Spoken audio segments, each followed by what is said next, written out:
Bonjour, je m'appelle Vicky Jobin. Je me suis entretenue un peu plus tôt avec François Rifou, qui est un colonel de l'armée, qui est maintenant à la retraite, cofondateur de Duchimus Groupe Conseil. On a pu échanger sur les 4 ingrédients qui constituent sa recette pour rebondir après une crise. Donc, bon visionnement.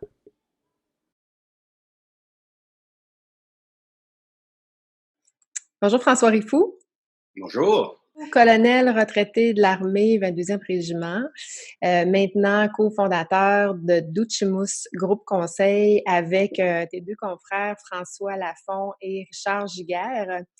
Je suis vraiment contente, là, je me sens privilégiée de pouvoir échanger avec toi aujourd'hui sur un sujet qui est fort intéressant, c'est-à-dire le rebondissement après une crise. Donc, tu as récemment publié dans une vidéo dans laquelle tu nous présentes 4 ingrédients de ta recette. Donc, si tu pouvais nous illustrer à l'aide d'un exemple concret que tu as vécu. Donc, je te laisse la parole, François, à nous présenter ta belle recette. Bien, merci, Vicky. Ouais, je vais vous ramener en Afghanistan. Alors, il y a environ 12 ans, je me prépare pour me rendre en Afghanistan à la tête d'un groupe d'environ 350 personnes. Notre mandat initial, c'est de se rendre là-bas puis d'agir comme une école pour l'armée afghane. Alors, on se prépare au Canada. Le conflit s'intensifie.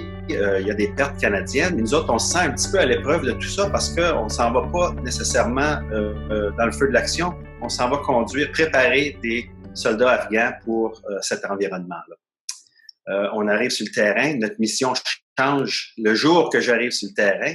Et puis, on me demande d'occuper un certain espace dans la région de Kandahar. Et puis, mes troupes vont être affectées au combat à côté des Afghans. La période, ça se passe à la fin de l'hiver, alors début février, ça se poursuit jusqu'en avril. Puis là, la guerre s'intensifie. Et puis, on commence à connaître des blessés graduellement. Puis, il y a une période, une grosse secousse là, à la fin du mois de mai, début du mois de juin, où dans l'espace de peut-être 10 jours, j'ai 25 pertes, des blessés graves et puis éventuellement un mort. C'est la crise chez nous, là.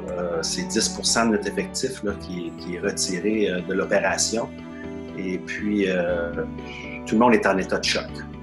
Le point culminant, c'est vraiment le décès d'un jeune capitaine durant une patrouille de nuit. Et puis, sur le champ, je convoque mon équipe de commandement, puis je leur demande de rassembler tout le monde. Parce que le premier point, c'est de communiquer.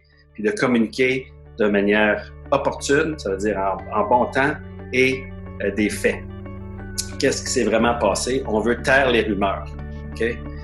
Puis on veut le plus rapidement possible inculquer les nouvelles consignes. Alors ça, je le fais là, à minuit le soir du décès de mon capitaine. Mon deuxième point, c'est l'écoute. Bon, vous allez comprendre que c'est pas tout le monde qui va réagir de la même façon au décès puis aux nombreux blessés qu'on a eus. Alors, le lendemain matin, je me suis rendu sur le terrain puis j'ai passé les 2 prochains jours sur le terrain à faire le tour de mes équipes pour aller voir comment qu'ils se sentaient à travers tout ça, là. Comment ils avaient vécu cette crise-là. Est-ce qu'ils étaient prêts à retourner à l'ouvrage, à reprendre leur métier, leur job, leur fonction, leur mission?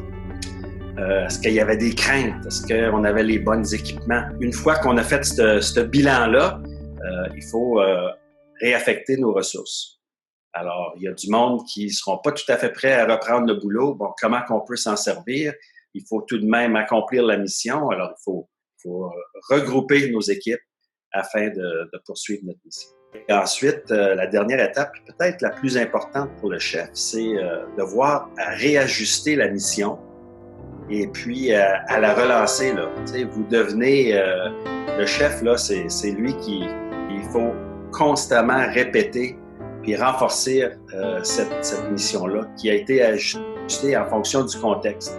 Alors moi, je pense qu'en temps de crise, là, les leaders, ils doivent chercher l'équilibre entre la santé et la sécurité de leur monde, mais aussi, il faut accomplir la mission.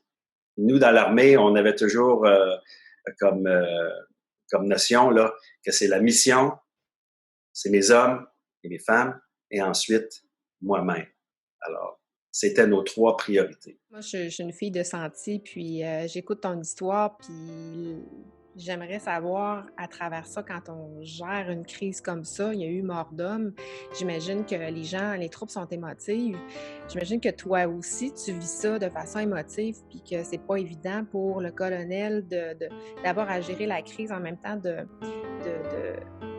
retenir ou de gérer ses propres émotions. Mais un colonel, est-ce que ça peut flancher? Je me souviens, durant cette période-là, à un moment donné, j'avais un père de famille, un homme de 43 ans qui est arrivé en hélicoptère blessé gravement. Il avait perdu 2 jambes. Et puis, comme commandant, je pouvais me rendre, moi, dans l'hôpital, soins urgents. Et puis, j'ai tenu sa main dans la première demi-heure qui était à l'intérieur de la salle d'opération, alors qu'on était en train de faire les diagnostics, puis communiquer au Canada. Et puis, il y avait un dirigeant de l'hôpital qui était dans la même salle. Et puis, à un moment donné, il est venu, c'était comme un ange gardien.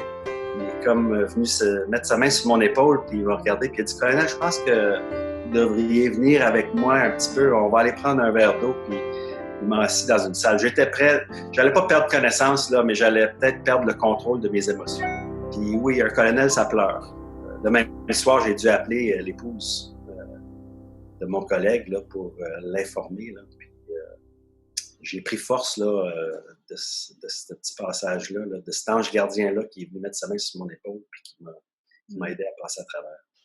Donc, je retiens qu'il y a une recette là, de quatre ingrédients là, quand on rebondit d'une crise, mais il y a aussi tout l'aspect humain derrière, autant pour celui qui dirige, mais aussi pour les gens qui sont affectés à travers cette crise-là. Donc, je trouve l'analogie intéressante avec ton exemple et les crises qu'on peut vivre généralement, mais particulièrement en ce moment. Donc, François Rifou, merci infiniment. Puis, je vais mettre les informations pour vous rejoindre chez Duchimus Groupe Conseil.